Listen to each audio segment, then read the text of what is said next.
नमस्कार, दिन भर की बड़ी खबरों में आपका स्वागत है। मैं हूं प्रिया और आइए नजर डालते हैं अब तक की कुछ मुख्य खबरों पर। सबसे पहली खबर, संभल से सपा सांसद डॉक्टर शफीकुर रहमान बर्क का निधन हो गया है। वे लंबे समय से मुरादाबाद के निजी अस्पताल में भर्ती थे। 1 माह पहले अचानक तबियत बिगड़ने के बाद उन्हें मुरादाबाद के निजी अस्पताल में भर्ती कराया था। कुछ दिनों से उनकी हालत में सुधार था। मंगलवार को अचानक उनकी तबियत बिगड़ी। इसके बाद उन्होंने अंतिम सांस ली। 4 बार विधायक रहने के बाद 2019 में 5वीं बार संभल से सांसद चुने गए थे। उम्र और अनुभव में देश के सबसे वरिष्ठ राजनेता रहे हैं। अपने सियासी तेवरों के कारण उनकी अलग पहचान रही है।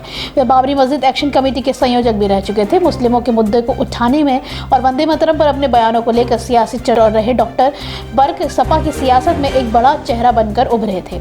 उनका सियासी सफर 60 वर्ष के भी ज्यादा था। वे 1977 से संभल के विधानसभा चुनाव में पहली बार चुनाव लड़े थे, लेकिन कामयाब नहीं हो सके थे। उन्हें विधायक के चुनाव में पहली कामयाबी 1974 में मिली थी। वे बीकेडी से विधायक चुने गए थे। इसके बाद 1977 में जनता पार्टी और 1985 में लोक दल, एक बार फिर से मुलायम सिंह यादव में होमगार्ड के विभाग में मंत्री भी रहे। संसद में उन्हें 1996 में पहली बार कदम रखा था। जनता दल के टिकट में वर्ष 1996 में चुनाव में मुरादाबाद लोकसभा क्षेत्र से सांसद चुने गए थे। इसके बाद वर्ष 1998 से और 2004 में मुरादाबादी संसदीय सीट से सपा के सांसद फिर से चुने गए। 2009 में संभल लोकसभा क्षेत्र में बसपा के टिकट पर चुनाव लड़े और चौथी बार सांसद चुने गए। वर्ष 2014 का लोकसभा चुनाव उन्होंने सपा से लड़ा था, पर मामूली अंतर से हार गए थे। वर्ष 2019 में सपा बसपा रालोद के गठबंधन से चुनाव जीते और 5वीं बार सांसद चुने गए। अगली खबर, राज्यसभा चुनाव में वोट डालने पहुंचे सपा प्रमुख अखिलेश यादव ने भाजपा पर निशाना साधा। उन्होंने कहा कि जो दूसरों के लिए गड्ढा खोदते हैं वे उसमें खुद ही गिर जाते हैं। राज्यसभा चुनाव में वोट डालकर निकले सपा प्रमुख अखिलेश यादव ने कहा कि हमें उम्मीद है कि समाजवादी पार्टी के तीनों प्रत्याशी जीतेंगे। इस दौरान अखिलेश यादव ने भाजपा पर निशाना साधा। उन्होंने कहा कि भाजपा चुनाव जीतने के लिए कुछ भी कर सकती है। जिन्हें कुछ लाभ मिल रहा होगा वे जाएंगे। क्रॉस वोटिंग के सवाल पर अखिलेश ने कहा कि वे लोग समाजवादी पार्टी के चुनाव पर जीते हैं। अगर ऐसा होता है तो हमें आगे देखना पड़ेगा। राज्यसभा चुनाव में सपा ने प्रसिद्ध अभिनेत्री जया बच्चन, आलोक रंजन और रामजी लाल सुमन को अपना उम्मीदवार बनाया है। ज्ञात हो कि भाजपा को अपने 8 प्रत्याशियों को विजय सुनिश्चित करने के लिए 296 वोट चाहिए।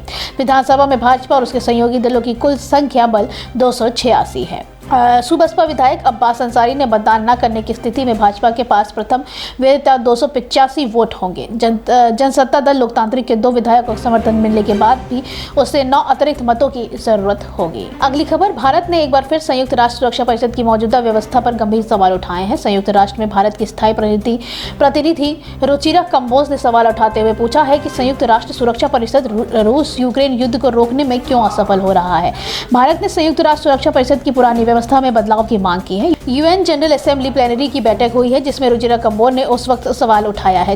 रुचिरा कंबोज ने कहा कि रूस यूक्रेन युद्ध को चलते हुए 2 साल का समय बीत चुका है। ऐसे में हमें बतौर संयुक्त राष्ट्र सदस्य देशों के कुछ पल रुक कर सोचने और अपने आप से पूछने की जरूरत है कि क्या निकट भविष्य में इस संकट का समाधान निकल पाता है या नहीं, और अगर नहीं निकल सकता है तो फिर संयुक्त राष्ट्र व्यवस्था, खासकर सुरक्षा परिषद क्यों है।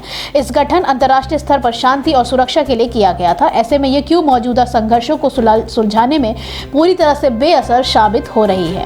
बीते शुक्रवार को यूक्रेन संकट पर संयुक्त राष्ट्र की जनरल असेंबली की प्लेनरी की बैठक हुई थी। इस दौरान भारत की संयुक्त राष्ट्र में स्थायी प्रतिनिधि रुचिरा कंबोज ने सुरक्षा परिषद में बदलाव की मांग भी उठाई है। रुचिरा कंबोज ने संयुक्त राष्ट्र सुरक्षा परिषद की पुराने ढांचे में बदलाव की मांग की है और कहा है कि जब तक इसमें बदलाव नहीं होंगे तब तक सुरक्षा परिषद की विश्वसनीयता सवालों के घेरे में ही घिरी रहेंगी। रुचिरा कंबोज ने भारतीय प्रधानमंत्री नरेंद्र मोदी के उस बयान को भी दोहराया जिसमें पीएम मोदी ने रूस के राष्ट्रपति व्लादिमीर पुतिन से कहा था कि यह युद्ध का युग नहीं है। कंबोज ने कहा कि यूक्रेन का हालात को देखकर भारत काफी चिंतित है। अगली खबर, हिमाचल प्रदेश राज्यसभा चुनाव से जुड़ी बड़ी खबरें सामने आ रही हैं। कांग्रेस को हिमाचल प्रदेश में बड़ा झटका लग सकता है। कांग्रेस के विधायक सुदर्शन बबलू वोट डालने में शिमला नहीं पहुंचे हैं। कांग्रेस विधायक पंजाब के होशियारपुर में भर्ती हैं। इसके अलावा सूचना है कि कांग्रेस के कई विधायकों ने क्रॉस वोटिंग की है। इसका मतलब है कि कांग्रेस के कुछ विधायकों ने बीजेपी उम्मीदवार के पक्ष में वोटिंग करी है। सूत्रों के मुताबिक हिमाचल में अगर 7 या उससे ज्यादा क्रॉस वोटिंग हुई तो सुक्खू सरकार की भी तलवार लटक सकती है। इस बीच हिमाचल प्रदेश के मुख्यमंत्री सुखविंदर सिंह सुक्खू ने कहा है, हमारे सभी विधायकों ने चुनाव के लिए मतदान किया है। मुझे उम्मीद है कि उन सभी से पार्टी की विचारधाराओं पर वोट किया होगा। नतीजे घोषित होने के बाद ही हम कुछ कह सकते हैं। बीजेपी में अंतरात्मा के नाम की चीज नहीं है, तो पैसा अंतरात्मा चलता है। बता दें कि कांग्रेस ने हिमाचल प्रदेश में एकमात्र राज्यसभा सीट के लिए अभिषेक मनु सिंघवी को अपना उम्मीदवार बनाया है। वहीं बीजेपी की ओर से हर्ष महाजन मैदान में है। इससे पहले बीजेपी में राज्यसभा उम्मीदवार हर्ष महाजन ने चुनाव जीत का का दावा भी किया था। इसके बाद कांग्रेस ने अपने विधायकों और पार्टी उम्मीदवार अभिषेक मनु सिंघवी को वोट देने के लिए व्हिप जारी किया था। 3 बार कांग्रेस से विधायक और मंत्री रहे हर्ष महाजन ने सितंबर 2022 में हिमाचल प्रदेश विधानसभा चुनाव से पहले पार्टी से इस्तीफा दे दिया था और बीजेपी में शामिल हो गए थे। नामांकन करने के दौरान ही हर्ष महाजन ने उम्मीद जताई थी कि कांग्रेस सदस्य अपनी अंतरात्मा की आवाज पर वोट डालेंगे। अगली खबर, उत्तर प्रदेश में राज्यसभा की 10 सीटों के लिए जारी मतदान के बीच अखिलेश यादव और पल्लवी पटेल के बीच फोन पर बहस हो गई है। सूत्रों के मुताबिक अखिलेश यादव ने पल्लवी पटेल से कहा कि समाजवादी पार्टी को उनकी वोट की जरूरत नहीं है। इस पर पल्लवी पटेल भड़क गई और कहा कि आप उन्हें एनडीए में जाने के लिए मजबूर कर रहे हैं। इसके साथ ही अब उत्तर प्रदेश में समाजवादी पार्टी और अपना दल कमेरावादी की गठबंधन भी टूट गया है। सूत्रों के मुताबिक एक दिन के अंदर पल्लवी ने इसका ऐलान भी कर देंगे। यूपी में सियासत की ये उथल पुथल का ऐसे समय आई है जब राज्यसभा चुनाव में हो रही वोटिंग के दौरान सपा के कई विधायक बीजेपी के पक्ष में वोटिंग कर रहे हैं। इस पार्टी में बगावत के दौर देखा जा रहा है। गौरतलब है कि पल्लवी पटेल जया बच्चन और आलोक रंजन को उम्मीदवार बनाए जाने से काफी नाराज चल रही थी। पल्लवी पटेल का कहना है कि समाजवादी पार्टी ने राज्यसभा के लिए पीडीए फॉर्मूले के तहत उम्मीदवारों का ऐलान नहीं किया। इतना ही नहीं, सपा प्रत्याशी को वोट देने से बेइनकार कर दिया है। हालांकि बाद में उन्होंने सपा के पक्ष में वोट डालने की बात भी कही थी।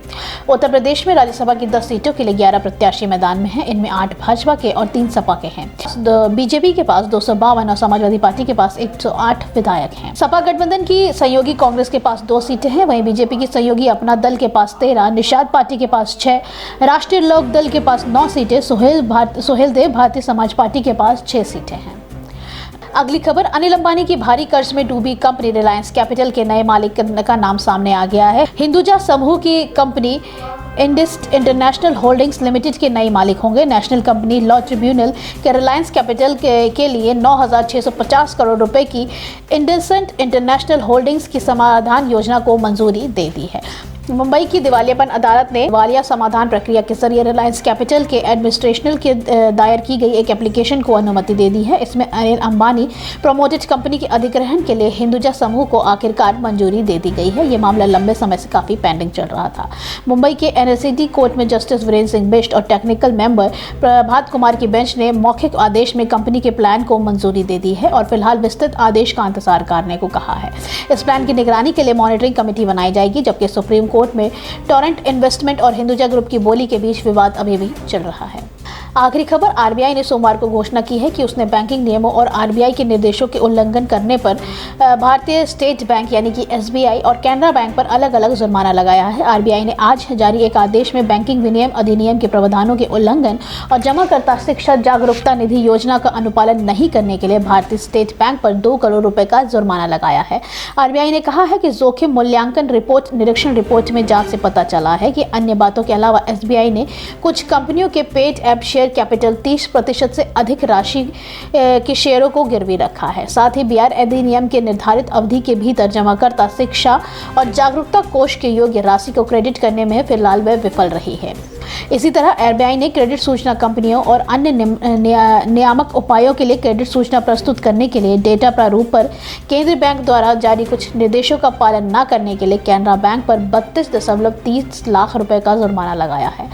आरबीआई ने कहा है कि कैनरा बैंक के मामले में जोखिम मूल्यांकन रिपोर्ट और सभी संबंधित पत्राचारों की जांच से पता चला है कि अन्य बातों के अलावा बैंक सीआईएस के ऐसे अस्वीकृत रिपोर्ट प्राप्त करने होने के लिए 7 दिनों के भीतर अस्वीकृत डेटा में सुधार करने और इसे क्रेडिट सूचना कंपनियों के पास अपलोड करने में विफल रहा है। आज के लिए बस इतना ही। बाकी खबरें जानने के लिए देखते रहिए द पब्लिक इंडिया। धन्यवाद।